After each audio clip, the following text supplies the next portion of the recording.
इस 10 के अलावा कोई दूसरा सिंबल होगा जो हम चूज़ करके नंबर लिखने के लिए, इन्हीं डिजिट्स की मदद से हम इतने सारे नंबर्स को बनाते हैं।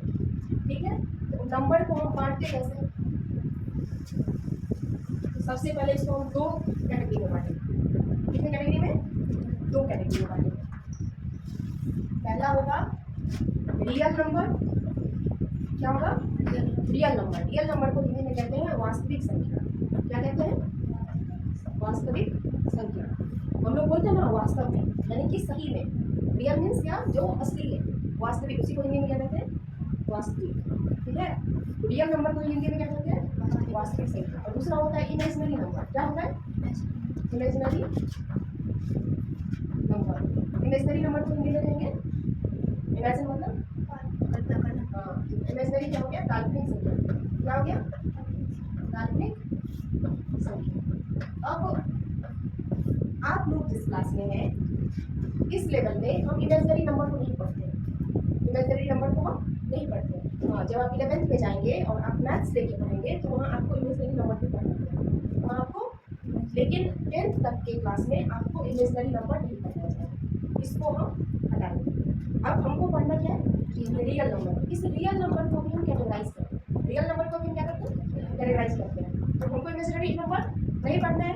नंबर को दो भाग में बांटे, पहले real number, imaginary number. Imaginary number अभी हमको होता है इमेजिनरी नंबर, लेकिन हमको अभी नहीं पढ़ना। ठीक है, इसलिए इसको हम क्या कर रहे हैं? हटा दे रहे हैं। अब हम इसका कैटेगराइज कर रहे हैं रियल नंबर में। रियल नंबर में हम भी बांटते हैं एक रेशनल नंबर। क्या बांटते हैं? रेशनल नंबर और इरेशनल नंबर। रेशनल नंबर और इरेशनल नंबर। अब रेशनल नंबर क्या होता है? इरेशनल नंबर क्या होता है? तो 9th क्लास में जो आप रेशनल नंबर का डेफिनेशन पढ़ते हैं वो ये पढ़ते हैं कि ऐसा नंबर जिसको हम p/q के फॉर्म में लिख सकते हैं, जिसको हम p/q के फॉर्म में लिख सकते हैं। और यहाँ पे p और q जो है वो कोई इंटीजर होना चाहिए। अब q 0 के इक्वल नहीं होना चाहिए। ऐसा हम क्यों कह रहे हैं? यहाँ पे कैसा कंडीशन रखें? पहले हम कंडीशन रखें कि ऐसा नंबर जिसको p/q के फॉर्म में लिखा जा सकता है। पहला कंडीशन क्या है? ऐसा नंबर जिसको p/q के फॉर्म में लिखा जा सकता है। दूसरा कंडीशन है कि यहाँ p और q इंटीजर होना चाहिए। p और q दोनों क्या होना चाहिए? इंटीजर। इंटीजर। इंटीजर क्या होता है? अब हम आगे बढ़ते हैं। p और q दोनों क्या होना चाहिए? इसमें नहीं, इंटीजर। ये p/q के फॉर्म में हम लिखा जा सकता है और p और q इसमें क्या होना चाहिए?